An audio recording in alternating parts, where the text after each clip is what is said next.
7 বছর ধরে ইয়েমেনের জেলে বন্দী ভারতের কেরালা রাজ্যের নার্স নিমিশা প্রিয়া। ইয়েমেনি নাগরিক তালাল আব্দ মাহাদি হত্যার দায়ে 2017 সাল থেকে তিনি সেদেশের কারাগারে রয়েছেন। এবার নিমিশা প্রিয়ার মৃত্যুদণ্ড কার্যকর হতে যাচ্ছে। ইয়েমেনের প্রেসিডেন্ট রাশাদ আল আলিমি এর আয় কার্যকরের নির্দেশ দিয়েছেন। জানা গেছে 1 মাসের মধ্যে তার ফাঁসি কার্যকর করা হবে। কেরালার পাল্লাকাদ জেলার নার্স নিমিশা প্রিয়া তার নার্সিং প্রশিক্ষণ কার্যক্রম শেষ করার পর সংসারের পাশে দাঁড়াতে তিনি 2008 সালে ইয়েমেনে যান।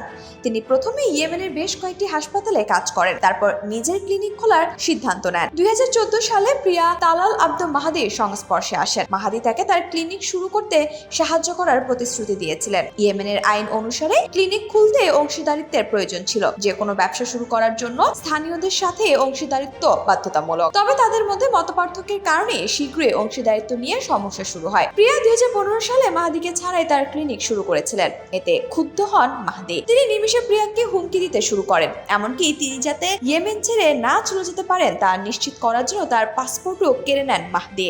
এরপরে প্রিয়া মাহাদির বিরুদ্ধে একটি অভিযোগ দায়ের করেন, যার ফলে তাকে 2016 সালে গ্রেফতার করা হয়, যদিও কিছুক্ষণ পর তাকে মুক্তিও দেওয়া হয়। নিমিশার বিরুদ্ধে অভিযোগ 2017 সালের 25 জুলাই মাহাদিকে ঘুমের ইনজেকশন দেন তিনি। সেই অভিযোগ স্বীকারও করে নেন নিমিশা। তিনি জানান মাহাদিকে ঘুম পাড়িয়ে নিজের পাসপোর্ট পুনরুদ্ধার করাই ছিল তার উদ্দেশ্য, কিন্তু ওভারডোজের কারণে মৃত্যু হয় মাহাদির। 2018 সালে তাকে দোষী সাব্যস্ত করে ইয়েমেনের আদালত। মেয়েকে বাঁচানোর সব রকম চেষ্টা করেন নিমিশার মা প্রেমা কুমারী। আইনজীবীর ব্যবস্থা করে দেয় ভারতের বিদেশ মন্ত্রক, কিন্তু গত বছর সেদেশের সুপ্রিম কোর্টে নিমিশার সাজা মওকুফের শেষ আবেদনও খারিজ হয়ে যায়। চলতি বছরের শুরুতে ইয়েমেনের রাজধানী সানায় পৌঁছেছিলেন প্রিয়ার মা। ভারত ইয়েমেনের প্রেসিডেন্টের মৃত্যুদণ্ডের অনুমোদনের প্রতিক্রিয়া জানিয়ে বলেছেন যে বিদেশ মন্ত্রকের তরফে সকল সম্ভাব্য সহায়তা প্রদান করার চেষ্টা করা হচ্ছে।